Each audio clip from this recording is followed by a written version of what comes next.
찬양하리라. 누구도 헌신하지 않는 그곳에서 주께 헌신하리라. 누구도 증거하지 않는 이곳에서 나 주를 증거하리라. 내가 받는 모든 땅 주를 예배하게 하소서. 주의 보혈로 덮어지게 하소서. 내가 선이고 주의 거룩한 곳 되게 하소서. 주의 향기로 물들이소서. 내가 밟는 모든 땅 주를 예배하게 하소서. 주의 보혈로 덮어지게 하소서. 내가 선이고 주의 거룩한 곳 되게 하소서. 주의 향기로 물들이소서.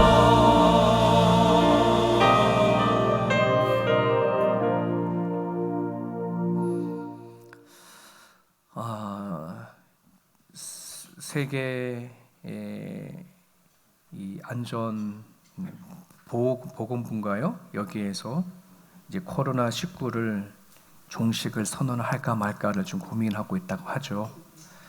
그래서 그 말을 듣고 2019년부터 시작되어진 이 코로나가 몇 명이 죽었을까를 찾아봤더니 약 700만 명이 죽었더라고요. 그러니까 전 세계적으로 700만 명이 죽었다는 건 숫자가 어마어마하죠. 그렇지 않습니까? 성경 안에도 보면은 구약시대 때에 하나님의 재앙으로 죽은 수많은 사람들이 있었지만은 정말 그럴 때마다 큰 재앙이었거든요. 지금 우리는 말이 코로나19였고 바이러스로 되어졌지만은 너무나 한두 명이 아닌 700만 명이 죽었다고 한다는 것에는 여기는 하나님의 어떤 뜻이나 또 우리에게 주시는 메시지가 전혀 없다라고 볼 수 없어요. 그냥 우연히 일어났다 이렇게 생각하고 넘어갈 사람이 누가 있겠습니까? 하나님 이 시대를 향해서 지금도 일하고 계시고 또 오늘 우리 가운데도 이 주일날 예배하는 이 자리에 하나님께 역사하시고 일하신다는 사실을 여러분들 기억하셨으면 좋겠습니다. 전쟁은 끊임없이 계속해서 들려오죠. 멈출 생각하지 않고 점점 확전이 되어져 버리는 그런 소식이 들려오고 전 세계적으로 자연재해는 끊임없이 우리가 상상하지 못했던 일들을 끊임없이 일어나지 않습니까? 다가오는 여름이 무섭고 다가오는 겨울이 무섭고 각 나라별로 정말 어찌할 수 없는 이 상황 속에 우리는 이제 살아가고 있어요. 오늘 하나님 앞에 드려지는 이 순간순간이 정말 마음과 정성을 다해 드렸었으면 좋겠고요. 하나님 세상을 다스리는 우리가 확실히 믿는다고 한다면 정말 마음을 다해서 우리의 생각이 주님을 바라보는 그런 시간이 되셨으면 좋겠습니다. 오늘도 하나님이 우리와 함께 하시는 것이 얼마나 큰 힘이고 또 위로인지를 우리가 하나님 앞에 드려지는 그런 찬양이 되었으면 좋겠습니다.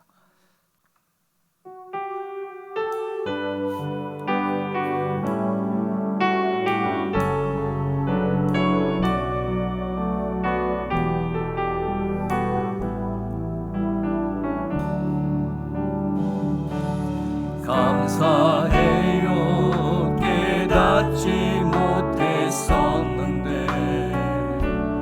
내가 얼마나 소중한 존재라는 걸 태초부터 지금까지 하나님의 사랑은 항상 날 향하고 있었다는 걸 고마워요. 그 사랑을 가르쳐준 당신께 주께서 허락하신 당신께 그리스도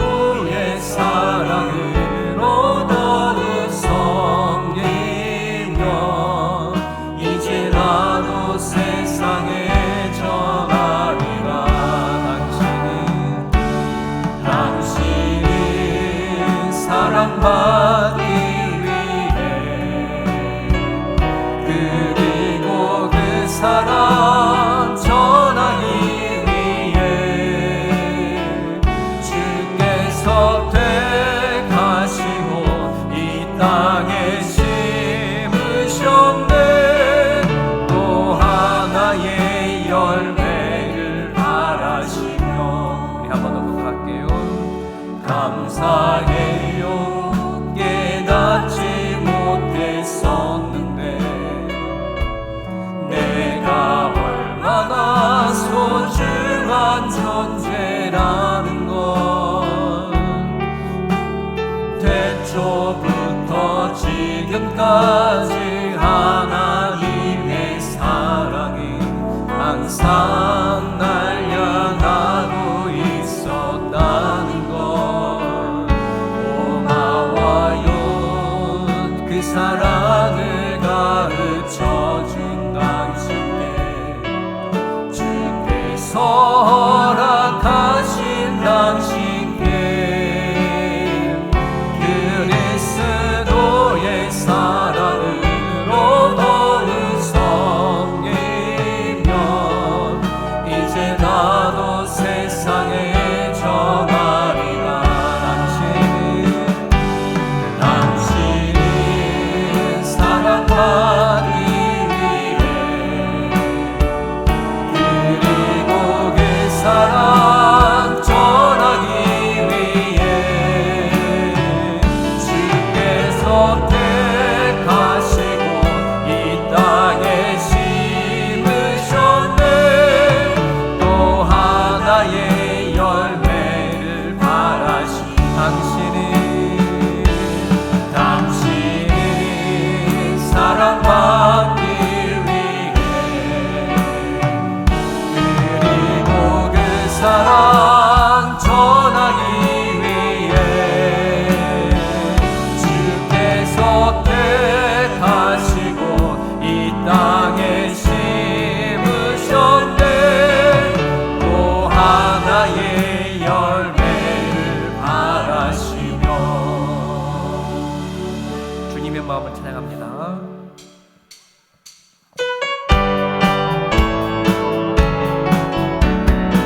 예수 이름이 온 땅에, 예수 이름이 온 땅에, 온 땅에 퍼져가네. 잃어버린 영혼 예수 이름, 그 이름 듣고 돌아오네. 예수 이름, 예수 이름이 온 땅에, 온 땅에 퍼져가네. 잃어버린 영혼 예수 이름, 그 이름 듣고 돌아오네. 예수님 기뻐 노래하시니 잃어버린 영혼 돌아올 때. 예수님 기뻐 춤추시니 잃어버린 영혼 돌아올 때. 예수 이름이 온 땅에, 온 땅에 퍼져가네. 잃어버린 영혼 예수 이름, 그 이름 듣고 돌아오네. 예수님 기뻐 노래하시니 잃어버린 영혼 돌아올 때.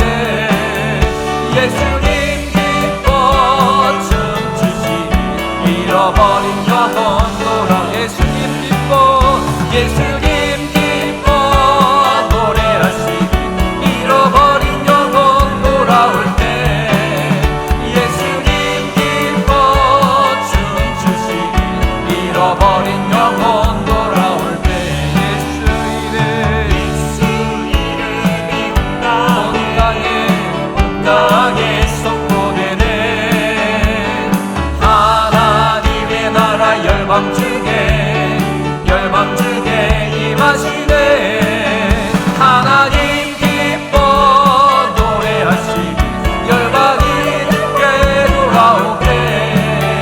하나님 기뻐 춤추시니 열방이 듣게 돌아오게. 예수 이름이 온 땅에 선포되네. 하나님의 나라 열방 중에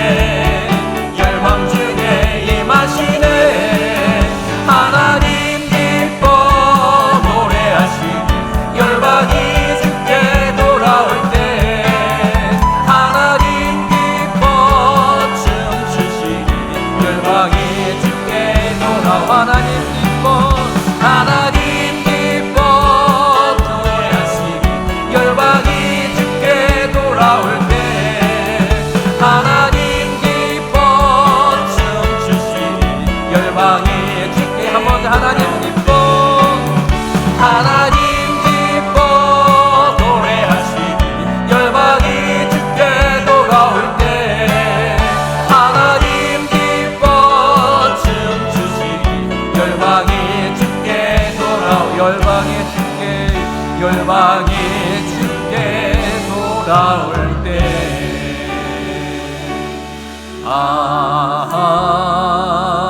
하나님의 은혜로 있을 데 없는 자 왜 구속하여 주는지 난 알 수 없도 하나님의 은혜로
내 마음이 항상 평안치 난 알 수 없도 왜 내게 성령 주셔서 왜 내게 성령 주셔서 내 마음 감동해 주 예수 믿게 하는지 난 알 수 없도다. 내가 믿고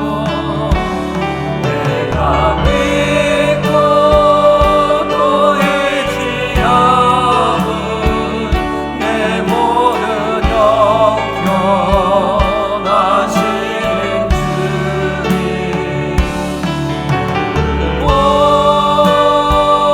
보여주실 것은 나는 와시링 안에 내가 믿고 또 의지하는 내 모든 영원하신 주님 보여주실 것은 나는 와시리 안에. 같이 기도합니다. 한 영혼이 주께 돌아올 때 하나님은 기뻐하시고 춤을 주시는 그 하나님의 마음을 우리 너무나 잘 압니다. 오늘 우리가 세상에 살아가다가 주께 나와 예배하는 우리를 모습을 보고 얼마나 기뻐하시고 좋아하실까 하는 그 생각을 합니다.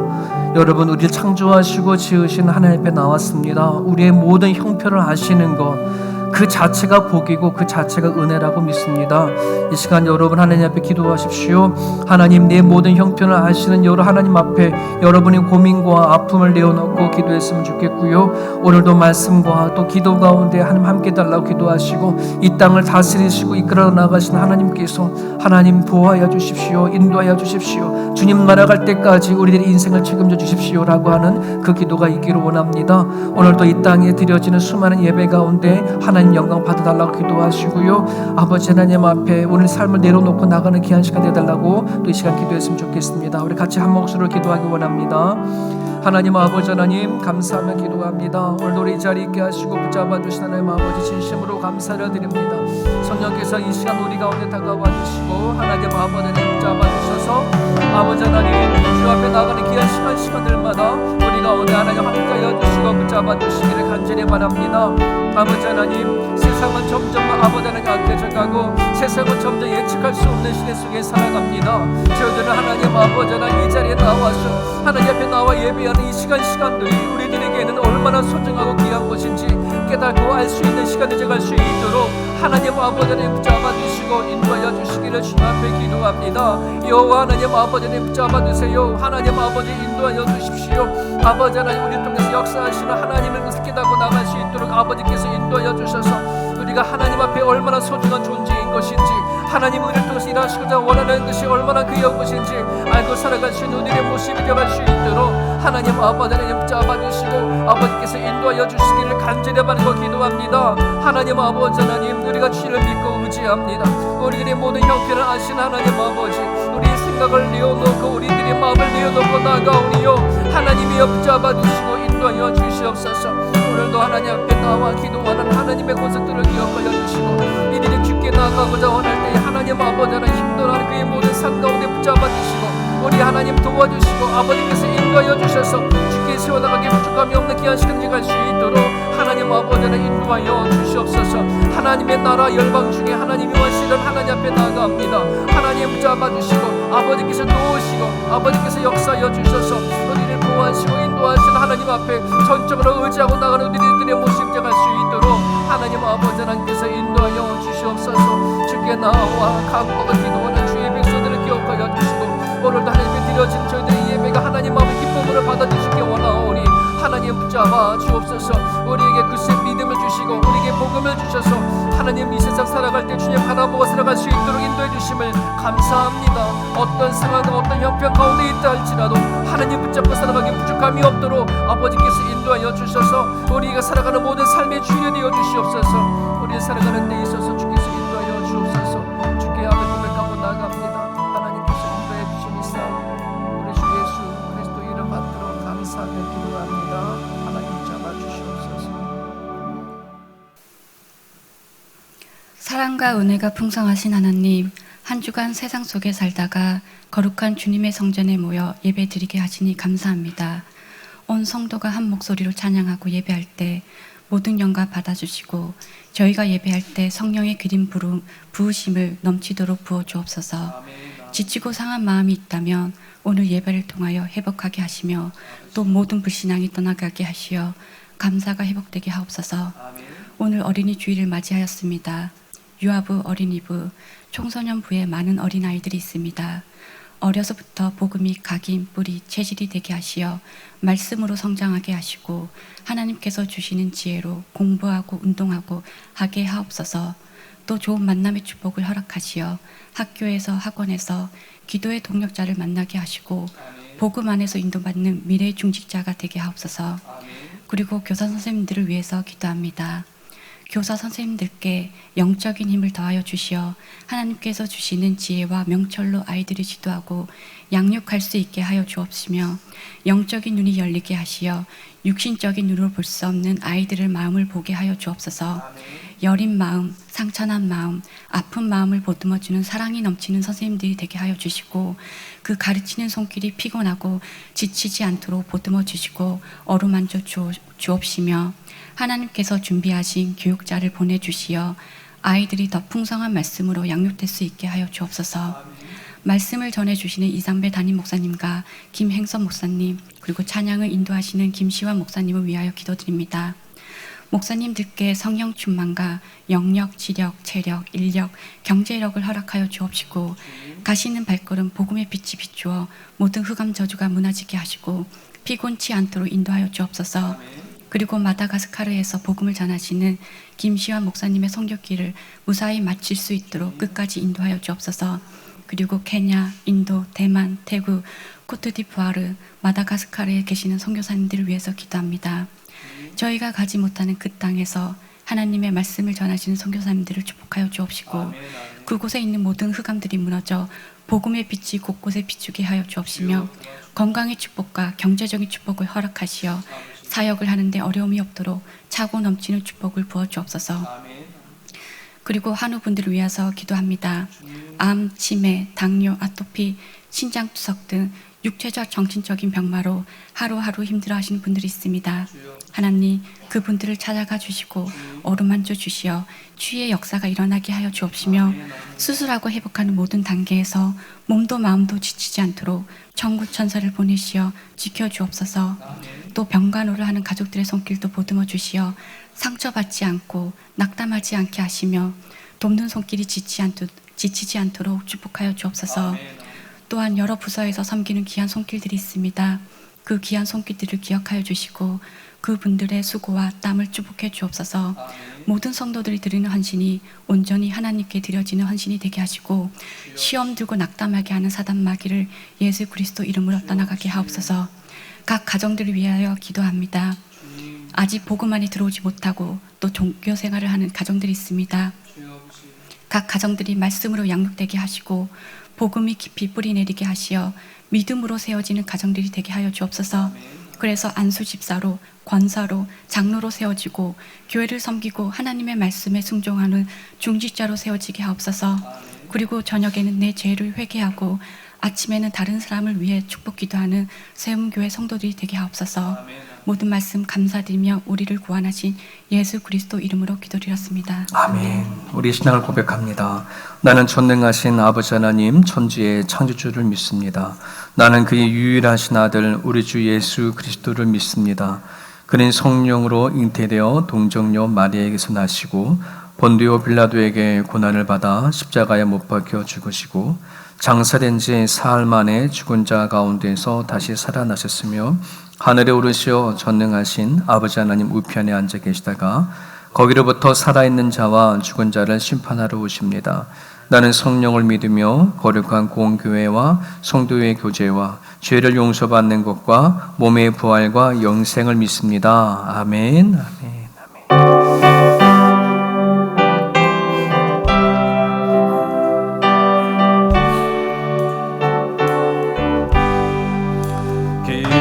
소리 들리니 예수 구원하신다. 만민에게 전하라. 예수 구원하신다. 주님 명령하시니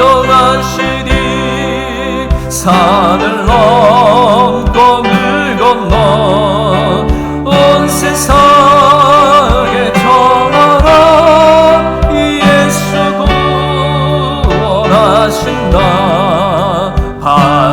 바다들아 외쳐라. 예수 구원하신다. 모든 죄인 들으라. 예수 구원하신다. 모든 섬아 일어나. 메아리 쳐 울려라. 복음 중에 복음은 예수 구원하신다. 환난 중에 하는 말 예수 구원하신다. 다시 살아나시어 예수 구원하신다.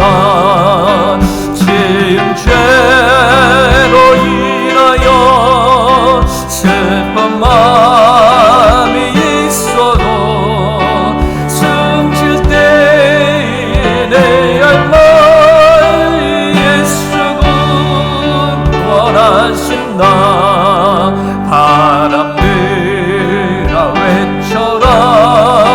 예수 구원하신다. 기뻐하라 나라는 예수 구원하신다. 구원하는 복음은 산과 들에 전하라. 우리들의 생존다. 예수 구원하신다.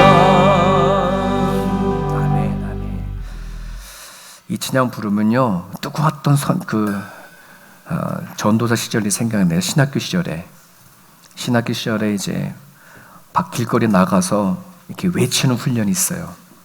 그러면 신학생들이 한 줄로 쫙 서가지고 외치는 그 나가기 전에 이 찬양을 부르고 나가요. 이 찬양을 다 모여서 4절까지 부르고 나가요. 그러면 이제 시내를 다니면서 청량리 그 뒤쪽을 다니는 거예요. 청량리 뭐가 있는지 아시죠? 그 당시에. 네, 그러면 외치면서 다녔던 때가 있었는데 그때 가기 전에 이 찬양 부르면 너무 힘이 돼요. 괜히 말씀 보겠습니다. 로마서 1장 우리 8절에 17절. 로마서 1장 8절에 17절.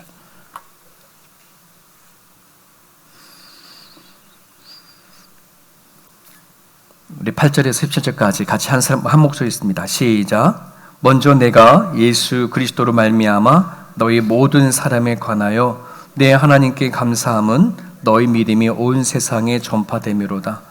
내가 그의 아들의 복음 안에서 내 심령으로 섬기는 하나님이 나의 증인이 되시거니와 항상 내 기도에 쉬지 않고 너희를 말하며 어떻게 하든지 이제 하나님의 뜻 안에서 너희에게로 나아갈 좋은 길 얻기를 구하노라. 내가 너희 보기를 간절히 원하는 것은 어떤 신령한 은사를 너희에게 나눠주어 너희를 견고하게 하려 함이니 이는 곧 내가 너희 가운데 너희와 나의 믿음으로 말미암아 피차 아니함을 얻으려 함이라. 형제들아, 내가 여러 번 너희에게 가고자 한 것을 너희가 모르기를 원하지 아니하노니 이는 너희 중에서도 다른 이방인 중에서와 같이 열매를 맺게 하려 함이로되 지금까지 길이 막혔도다. 헬라인이나 야만인이나 지혜 있는 자나 어리석은 자에게 다 내가 빚진 자라. 그러므로 나는 할 수 있는 대로 로마에 있는 너희에게도 복음 전하기를 원하노라. 내가 복음을 부끄러워하지 아니하노니 이 복음은 모든 믿는 자에게 구원을 주시는 하나님의 능력이 됨이라. 먼저는 유대인에게요 또한 헬라인에게로다. 복음에는 하나님의 의가 나타나서 믿음으로 믿음에 이르게 하나니 기록된 바 오직 의인은 믿음으로 말미암아 살리라 함과 같으니라. 아멘. 아멘. 5년 전에 아마 이 기억으로는 그 정도 될 거예요. 5년 전에 필리핀에서 한 어부가 배를 이제 몰고 와서 이제 닻을 내리는데 닻을 내렸다가 올리는 그 과정 가운데 아주 반짝반짝 빛나는 돌덩어리 하나를 이렇게 같이 올라오게 되었어요. 근데 그 돌덩어리가 너무나 반짝반짝하게 아름다워져가지고 그거를 가져다가 집에 머리맡에다가 딱 장식품으로 놔뒀어요. 그렇게 해서 한 10년 정도로 흘렀는데 이 어부가 이 반짝반짝이 빛나는 돌이 궁금한 거예요. 이게 도대체 이게 뭐지? 뭐가 이렇게 예쁘지? 그래서 이거를 한번 보석상에 가가지고서는 감정을 받아봤어요. 그런데 그거가 진주였던 거예요. 네, 엄청 크죠. 34kg나가 된다 그래요. 저기 진주였고요. 그 당시에 한국 돈으로 환산해 보니까 1,115억. 100억도 아니고 제가 이거를 정말이야? 라고 한번 찾아봤어요. 그런데 정말 1,115억이었대요. 어마어마하죠. 저런 거 하나 걸리면 얼마나 좋겠어요. 저 기사를 보면서 이런 생각을 해보게 됩니다. 10년 전에 알았다고 하더라도 10년간에는 참 편하게 살았을 텐데 몰라서 머리맡에 놓다가 그나마 10년 뒤에라도 그래도 저 가치를 발견했으니 다행이다 싶어요.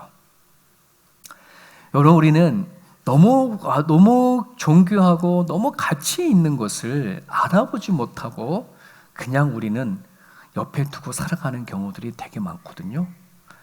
그 중에 대표적인 것이 우리 부모님이라고 합니다. 우리 물론 다음 주에 어버이 주일을 맞이하고 살아가지만은 여러분, 우리가 부모님이 우리 생명을 낳아줬지만은 그 부모님에 대한 가치를 잘 모르고 살아갈 때가 되게 많아요. 한국에는 예전부터 부모에 대해서 이렇게 얘기했다 그래요. 만덕의 근원이요 백행의 원천이다. 즉 부모를 향한 그 마음이 제대로 우리가 알게 되어지면 만 가지 덕을 행하는 근원이 뭐냐? 부모님 옆에서 나온다는 거예요.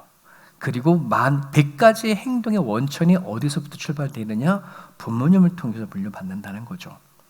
그래서 우리들이 내가 살아가는 데 있어서 내 부모님에게 어떻게 대하느냐, 어떻게 그 가치를 아느냐에 따라서 내가 살아갈 때 살아가는 모든 삶의 덕이나 그 행함이 결정되어진다 하는 그런 말이거든요.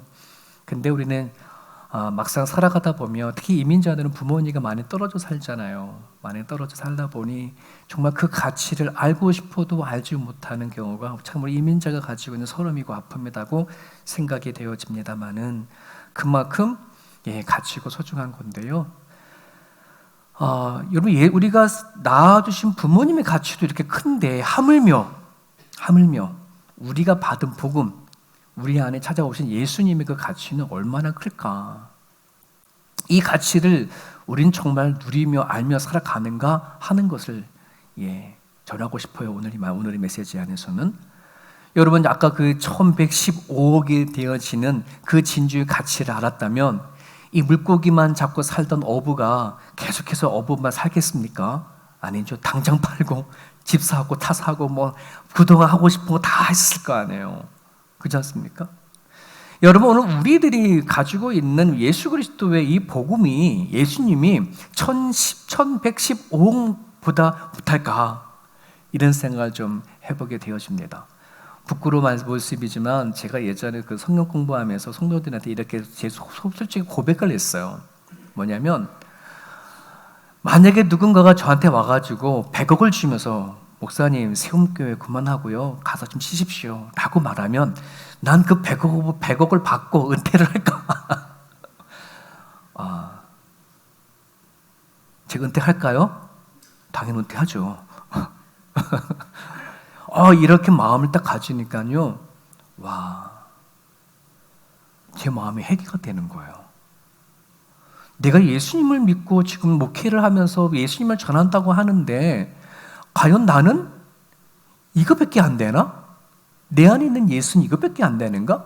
정말 누군가 실질적으로 나한테 100억을 주면서 은퇴하라고 그러면 내가 지금 마음속에 은퇴하고 싶은 마음은 이거 뭐지? 나한테는 그거만큼 안 되는 거 아니야? 예수님에 대한 가치가. 이게 해결가 되더라고요. 여러분은 어때요? 여러분 예수님에 대한 가치가 어느 정도 가치가 될까요?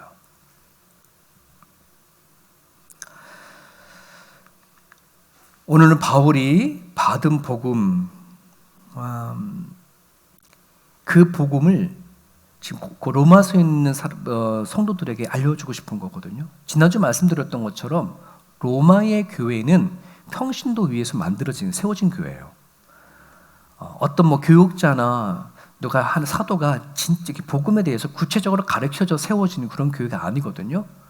그러다 보니 나름대로 근근히 교회는 세워져 가나 그 교회를 형성하고 있는 성도들에게 복음의 진정한 기쁨과 복음의 진정한 모습이 보이지 않는 것을 가지고 바울은 로마에다 편지를 쓰는 거예요. 내가 받은 복음이나 너희들이 받은 복음이나 같은 복음이다. 같은 복음이다. 나에게는 그 복음은 너무나 능력이 되고 힘이 되는데 너희들에게도 그런 능력과 힘이 있기를 원한다 하는 그런 마음에서 지금 편지를 쓰는 거라는 거죠. 여러분, 바울이 가지고 있는 받은 복음과 로마 교인들이 가지고 있는 그 복음은 같은 복음인데도 불구하고 왜 이런 근본적인 차이가 나느냐 하는 것은 하나님과의 관계성입니다. 여러분, 우리 지금 이 자리에 다 부모님이 다 계시잖아요. 그죠? 근데 부모님이 딱 돌아가신 분도 계시겠다, 지금. 부모님이 계시지만은 다 같은 부모님이 아니잖아요. 부모님과 관계성이 좋은 분들도 계시고 또 그렇지 않은 분들도 계시고 또 한국과 멀리 떨어져 있어서 정말 몇 달에 한 번씩 연락하고 살아가는 정도의 부모님 관계일 수도 있고 이 하나님과의 관계성이에요. 즉 바울과 로마 교인들이 같은 복음을 갖고 같은 예수님을 받았음에도 불구하고 뭐가 이렇게 차이가 있을까? 누구에게는 예수 그리스도의 복음이 능력이 되고 힘이 되지만 왜 누구에게는 아무것도 아닌 것이 될까 하는 것은 관계성이에요. 관계성. 여러분들은 하나님과의 그 깊은 관계가 어때요? 네, 점점 깊어져 가요? 아니면 자꾸 이렇게 밀당하는 관계 속에 있나요? 네, 주님과의 친밀한 관계 속에 나아갈 수 있기를 소망을 합니다. 하나만 더 말씀 여쭤볼게요. 한번 여러분들이 대답해 보세요. 복음이 먼저일까요? 구원이 먼저일까요?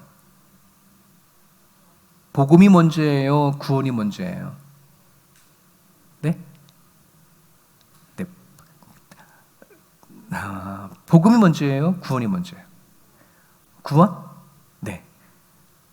복음이 먼저죠. 복음이 먼저예요. 우리는 복음 소리 들리는 거죠. 복음은 원인이고 구원은 복음이 요한 결과예요. 왜? 우리는 들리는 소식이 있죠. 기쁜 소식이 있고 예수님이 우리 안에 들어와 있으니 우리는 복음이라는 것은 정말 말 그 자체로 기쁜 소식이에요. 그리고 구원은 그것에 대한 결과잖아요. 그런데 안타까운 것은 많은 사람들이 복음이 없는 구원을 갖고 계셔요. 자, 복음이 없는 구원이라는 건 어떤 걸까요? 나는 구원을 받았다고 하지만 진짜 기쁨이 없는 거예요. 진짜 해방감이 없는 거예요. 진짜 자유함이 없어요. 내 스스로는 구원을 받았어요. 하지만 그 구원이 복음이 없는 구원이거든요. 자, 그러면 이처럼 복음이 없는 구원을 갖게 되어지면 어떠한 것이 나타날까요? 어떤 현상이? 거기에는 구원을 받은 능력이 나타나지가 않아요. 구원받은 것에 대한 증거가 내 삶 속에 드러나지가 않아요. 여러분은 어때요? 여러분이 살아간 삶의 그 현장 속에 내가 구원받은 증거가 있나요? 내가 구원받은 능력이 여러분 살아간 삶 속에 있을까요? 이런 현상이 왜 나타나는가 하는 거죠. 여러분, 제 아들에게 정말 내 나름대로는 정말 돈을 많이 들여서 좋은 선물을 사서 아들에게 줬어요. 내 아들이니까 내 아들에게 줬어요. 근데 이 아들이 이것에 대해서 반응이 두 가지 나타날 수 있을 거예요. 시큰둥하게 받을 수도 있고 그다음에 막 좋아서 받을 수도 있어요.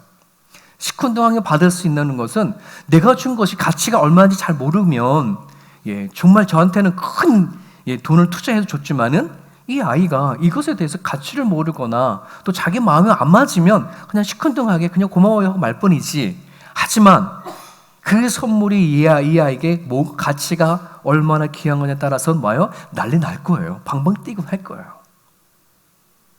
저는 이런 관계라 생각이 되거든요.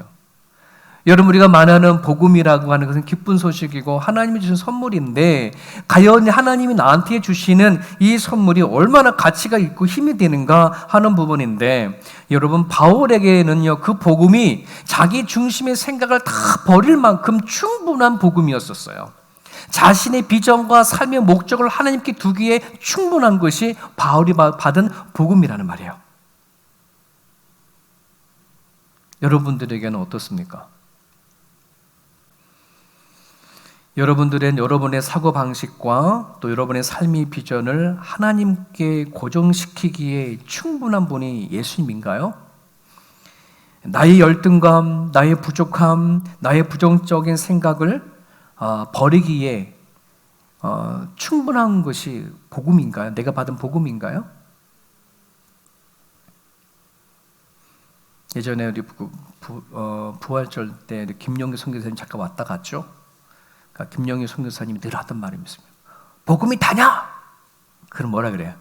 복음이 다다. 예수가 다냐? 예수가 다다. 뭐 이렇게 얘기했는데 그 말씀이 너무나 마음이 확 닿아요.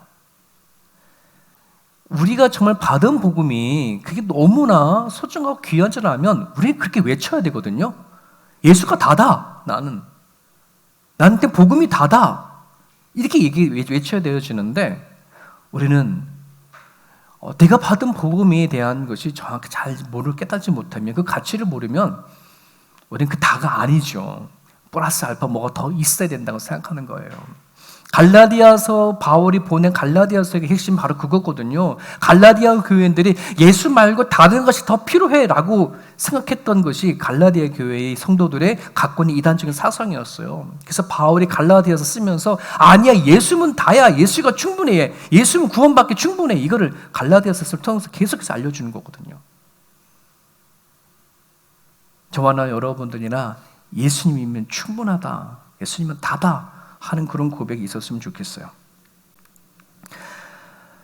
여러분, 바울이 받은 복음이 그러면 구체적으로 뭘까? 여러분, 두 가지만 기억하십시오. 복음은 하나님의 나라가 이 땅에 임했다는 선포입니다. 바울이 받은 복음은 하나님의 나라가 이 땅에 임했다는 선포예요. 예수와 함께 이 땅에 오셨어요. 하나님의 나라가 왔어요. 그렇지 않습니까? 하나님의 나라, 하나님이 통치하는 세상이 열렸다 이런 말이잖아요. 우리는 예수를 믿기 전에, 하나님을 알기 전에 우리는 정말이에요. 내가 사는 삶의 세상에서는 내가 얽매여 있고 불평등과 여러 가지 힘든 삶 속에서 많이 얽매여 살아왔었거든요. 그게 경제적인 문제이든 사람의 관계성의 문제이든 질병의 문제든 우리는 인생을 살아가면서 참으로 넉넉하지 못한 인생을 살아가왔는데 이제 예수님께서 선포하시는 거예요. 하나님 나라가 임했다라고 한다는 말입니다. 우리가 이 땅에 살아갈 때 부딪히는 수많은 경제적인 문제뿐만 아니라 질병의 문제들, 사람의 관계성의 문제들, 내가 해결할 수 없는 그 모든 문제에 대해서 길이 열렸다 이런 말이에요. 믿으시면 아멘. 내가 예수를 믿고 하나님 앞에 나아가는 그것은 여러분 그냥 내가 죽은 다음에 천국 가는 이게 얘기가 아니고 오늘 내가 부딪히고 살아가는 삶 속에 실질적인 그 구원의 문이 열렸음을 선포하는 거예요. 그로 여러분들은 얼마나 내 살아가는 삶 속에서 부딪히는 그 수많은 일들을 하는 예수 그리스도의 이름으로 가지고 나가서 선포하느냐, 그 기도를 하느냐 하는 것에 달려져 있어요. 전 너무나 안타까운 것이 그 부분이에요. 가정들마다 문제가 없는 가정이 어디 있어요? 아픔이 없는 가정이 어디 있겠어요? 단 가정들마다 하나의 문제는 다 있거든요. 아픔이 있거든요. 그러면 우리는 그걸 모아야 되는 거예요. 나사렛 예수 그리스도 이름으로 선포하고 기도하고 매달리고 있어야 되어지는 거예요. 하나님께서 이뤄가시고 다스려갈 수 있도록 우리는 매달려 하는 거예요. 몸부림을 쳐야 하는 거예요. 씨름하셔야 하는 거예요. 근데 우리는 그 씨름을 하지 않죠. 몇 번 해버리고 말아버려요. 그냥 하나님 다 아시지요. 내 형편 다 아신다고 찬양했으니 다 아시지요. 하나님 알아서 해주십시오. 이거거든요. 그런데 하나님은요 그렇게 그거 갖고 되지가 않아요. 야 너한테는 그 문제가 그것밖에 안 되는구나. 네가 알아서 해라. 이런 식인 거지. 하나님 우리들이 중심을 보시는 분이거든요. 하나님을 얼마나 의지하느냐 매달리냐 그거 보시는 분이잖아요. 우리에게 복음은 그런 부분이에요. 자, 바울이 받은 복음은요, 우리에게 이루어질 계획이 가득한 것에 대한 선포예요. 여러분, 하나님이 우리를 구원시키면서 우리는 하나님 앞에 나았다. 우리 하나님의 자녀다. 이렇게 얘기하잖아요. 여러분이 자식을 낳아서 키우면서요, 여러분들은 다 뭐에 대한 그 계획을 갖고 계세요. 내 자녀를 키워가고자 하는 계획을 갖고 있는 부모가 다 있잖아요. 그런 부모가 어디 있어? 아무런 계획이 없는 부모가 어디 있어? 놔놓고 네가 알아서 살아라는 부모가 어디 있어? 어떻게 들어도 부모는 자식에 대한 갖고 있는 계획을 갖고 있듯이 하나님도 우리들에게 이루실 계획이 가득한 것을 선포하는 거예요. 믿으시면 아멘. 나를 향한 계획이 있으시구나. 나를 키워가시고 이끌어가실 하나님의 계획이 있으시구나. 자, 그럼 우리는 어떻게 해야 돼요? 하나님 그게 뭐예요? 라고 질문 던져야죠. 하나님 나를 왜 태어나게 만드셨어요? 왜 하나님 믿게 했어요? 내가 어떻게 살아갈까요? 무엇을 할까요? 하나님께 질문을 던져야죠. 그죠? 하나님은요, 여러분들을요, 그냥 이 땅에 예수 믿고 그냥 알아서 살다가 오기를 원하지 않으시거든요. 하나님은 여러분을 부르실 때에 하나님 사이즈대로 부르시는 거예요. 하나님의 크기대로 부르시는 거예요. 여러분 나이가 인생 다 사셨다고 연세 드시면 이제 얼마 남지 않았어. 무슨 나한테 새로운 비전이 있어 할지 모르겠지만 여러분 우리가 생각할 수 있다면 내가 입에서 기도할 수 있다면 이것만큼 하나님이 쓰신다는 사실도 기억하셔야지 돼요. 그렇지 않습니까? 예수 그리스도의 이름으로 내가 기도한 이 기도의 능력을 아신다면 내가 하나님을 앞에 입술을 열어 찬양하는 것이 얼마나 하나님 앞에 위대한 사역이고 위대한 일인지를 안다면 내가 매일같이 하나님의 말씀을 묵상하고 아주 우리에게 주어진 24시간의 그 하루를 하나님과 동행하는 삶이 얼마나 가치 있는지를 여러분 그걸 아신다면 우리는 그냥 하루하루 흘려버리지 않을 겁니다. 하나님이 여러분들을 통해서 일하셔요. 자, 이 두 가지에 대해서 하나님의 나라가 선포되어졌고 하나님이 우리를 통해서 이루실 계획이 가득하다라고 하는 것에 여러분 아멘 하셨다면은 하나님과 우리 사이에 뭐가 성립이 된지 아세요? 아버지와 아들, 아버지와 딸 믿으시면 아멘. 여러분이 아까 이 두 가지 그 복음이 나도 받았어. 바울이 받은 복음이 나도 받았어. 라고 이걸 아멘한다 그러면 하나님과 여러분들은 부자지간, 부녀지간이 성립이 된 거예요. 그렇게 되어지면은 우리는 누구를 섬길 의무가 있어요? 하나님을 섬길 의무가 있죠. 하나님을 공경할 의무가 있죠. 바울은 오늘 그것을 뭐로 비유했냐면 복음의 빚진 자라고 표현하고 있어요. 내가 하나님을 공경하고 내가 하나님을 섬겨야 하고 하는 것을 복음의 빚진 자 이 마음을 표현하고 있는데 이것은 복음을 받은 자로서 마땅히 해야 할 의무를 말하는 거예요. 부모가 나에게 생명을 주셨으면 부모를 공경하고 부모의 가치를 알고 부모의 말씀에 대해서 내가 중요시 받아들이지는 그것이 내가 가지고 하는 의무고 본분인 것처럼 하나님과 나와의 관계가 형집이 되어졌다고 한다면 우리는 마땅히 내가 받은 복음을 받은 사람은 뭘로 있어야 되는 거예요? 하나님을 공경해야 할 의무가 있어요. 바울은 오늘 그 복음을 통해 가지고 로마 교회를 향해서 편지를 쓰면서 그 두 가지 오늘 본문 아니면 나타나요. 내가 왜 너희들에게 편지를 쓰고 복음을 전하는지 아냐? 이 두 가지 의무 때문에 그렇다. 첫 번째는 뭐냐면 신령한 은사를 나눔으로써 견고하게 세우려고 하는 것. 즉 여기 말이 신령한 은사라고 표현하지만 하나님의 말씀이에요. 하나님의 말씀을 우리가 받았어요. 하나님의 말씀을 받으면서 거기 안에서 우리는 깨달아지고 여러분 정말 말씀을 통해서 믿어지는 믿음이 생기고요. 그것이 깨달아지는 게 생긴다는 건요. 놀라운 은총이에요. 여러분들이 설교를 듣거나 말씀을 묵상하거나 이럴 때 여러분들이 뭔가 아멘이 되어지고 말씀을 통해서 눈물이 흘려질 정도로의 벅찬 가슴이 느껴진다는 것은 그건 신령한 은사를 받은 거거든요. 근데 이것을 뭐 하는 거예요? 나눔으로써 서로 견고하게 성장하도록 세우는 것을 얘기를 하는 거예요. 이 얘기는 내가 받은 것을 끝나는 게 아니라는 말이에요. 어떻게 하라는 말이에요? 나누라는 거예요. 여러분 주일날 설교를 듣고 깨달아진 거 있으면 집에 가 나누시는 거예요. 부부가 나누시는 거고 자녀와 나누는 거예요. 여러분 매일 성경을 여러분 큐티를 하게 되면 거기서 깨달아진 거 있을 거 아니에요. 나누세요. 여러분 이것이 나누는 것이 뭐냐면은 내가 그냥 나 자랑하려는 게 아니에요. 나누는 그 사랑 상대방을 서로 세워가는 것이기 때문에 그래요. 여러분 우리가 사람을 어떻게 세우는지 잘 모르잖아요. 그렇지 않습니까? 여러분 교회에서 사람을 세운다고 한다는 것은 당신 봉사부 하세요. 이거 하세요. 저거 직분 맞춰 세우는 그 세움이 아니라 진짜 성도를 세우는 것은 내가 느끼고 받은 하나님의 말씀을 나눠줄 때에 그 사람을 세움을 받아요. 이해되셨습니까? 여러분 그 교회에서 누구를 세운다는 것은 그냥 일꾼을 세우는 이 세움이 아니라 내가 신앙생활을 받은 것을 나눌 때에 거기 안에 세움을 받아요. 한번 여러분 생각해 보세요. 로마의 교회에 교회가 세워졌다? 근데 그 로마의 교회인들은 지금 누구를 믿는 거예요? 근데 예수 그리스도. 자, 로마인에게 예수 그리스도는 어떤 존재인데요? 힘 있는 존재가 아니에요. 그 당시 로마인들에게는 권력이라고 하는 것, 세계를 제패하고 있는 나라이기 때문에 그 로마인들의 사상 안에는요, 힘, 권력, 권세, 이것이 최고인 줄 알고 살고 있는 그 시대인데 지금 로마 교회 성도들이 믿는 예수 그리스도는 예수가 그런 권세와 권력, 세상에서 말하는 그게 없는 분이잖아요. 다 내려놓으신 분이잖아요. 헬라인은 뭐예요? 문화를 자랑해요. 그 당시에 헬라 사상들이 막 퍼져가고 있었을 텐데 헬라인들은 문화를 자랑하고 유대인들은 자기의 종교성, 유대교에 대한 종교성을 자랑하거든요. 그런데 그 틈바구니 속에서 예수 그리스도를 이야기한다?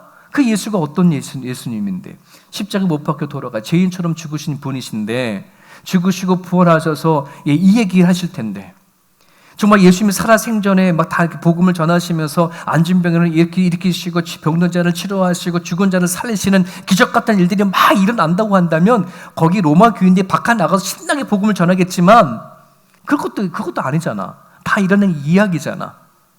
그렇죠? 로마인들에게는 이 틈바구니 속에서 어떻게 예수 그리스도를 전할 수 있을까? 그럼에도 불구하고 여러분, 이 로마 교회의 상징이 뭔지 아십니까? 핍박의 대상이요, 박해의 대상인 것이 로마 교회예요. 그만큼 로마에 있는 많은 사람들에게 핍박과 박해를 받은 것이 로마 교회인데, 그럼에도 불구하고 그 로마 교회를 통해 가지고 뭐 하는 거예요? 로마 전 나라를 기독교화 시켰잖아요. 어떻게 그게 가능할까요? 어떻게 그게 가능할까요? 하나님의 말씀에 대한 뭐가 있냐면은 경험이, 간증, 하나님의 말씀에 대한 체험이 있기 때문에 그래요. 의의 말씀을 경험했기 때문에 그래요. 이거를 나누면서 뭐 하는 거예요? 주변에 파고 들어가는 거예요. 그들이 세상 사람들이 갖고 있는 권력을 무너뜨리고, 문화를 무너뜨리고, 최고의 종교성을 갖고 있는 종교에 대한 것을 무너뜨리고 뭐 하는 거예요? 살아계신 하나님 말씀을 증거하게 되어주는 거예요. 여러분, 앞에서는 솔직히 저도요,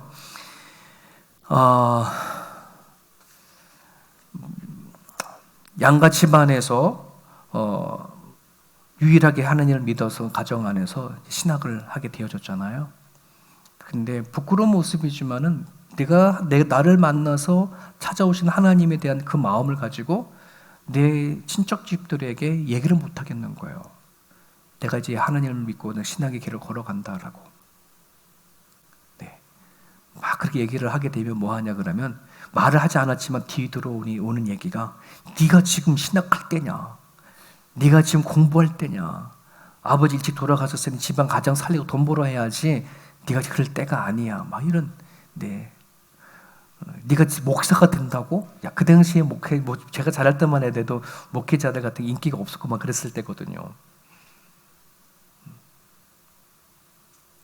근데 저는 그때 그걸 자신 있게 말하지 못했어요. 왜 그런가를 생각해보면, 제가 하나님에 대한 부름은 받은 건 있으나 의의 말씀에 대한 경험과 확실히 있지 못하다 보니 이거를 나눌 전할 힘이 저한테 없었어요. 지금은 달라요. 여러분, 히브리서 5장 13절 이런 말씀이 있죠. 이는 젖을 먹는 자마다 어린아이니 의의 말씀을 경험하지 못했다. 우리가 하나님의 말씀을 받은 그 말씀은 참 많은데 왜 이 의의 말씀이 내가 살아간 삶의 현장 가운데 구체적인 삶으로 만들어지지 아니하느냐? 나눔이 없기 때문에 그래요. 확실하지 아니하는 경험을 갖고 있지 않기 때문에 그래요. 여러분, 하나님을 공경한다는 것, 하나님을 높인다는 것, 이익은 다른 얘기가 아니에요. 말씀을 통해서 끊임없이 우리에게 주시는 그 메시지를 뭐 하는 거예요? 나의 주신 말씀을 가지고 이야기하고 선포할 때에 하나님께서는 그를 통해서 일하신다는 걸 기억하세요. 하나 더 있어요. 복음 안에는 열매를 맺는 것이에요. 지금 바울은 그가 받은 그 복음을 가지고 마땅히 하나님 앞에 공경해야 되어지는데, 그게 뭐느냐?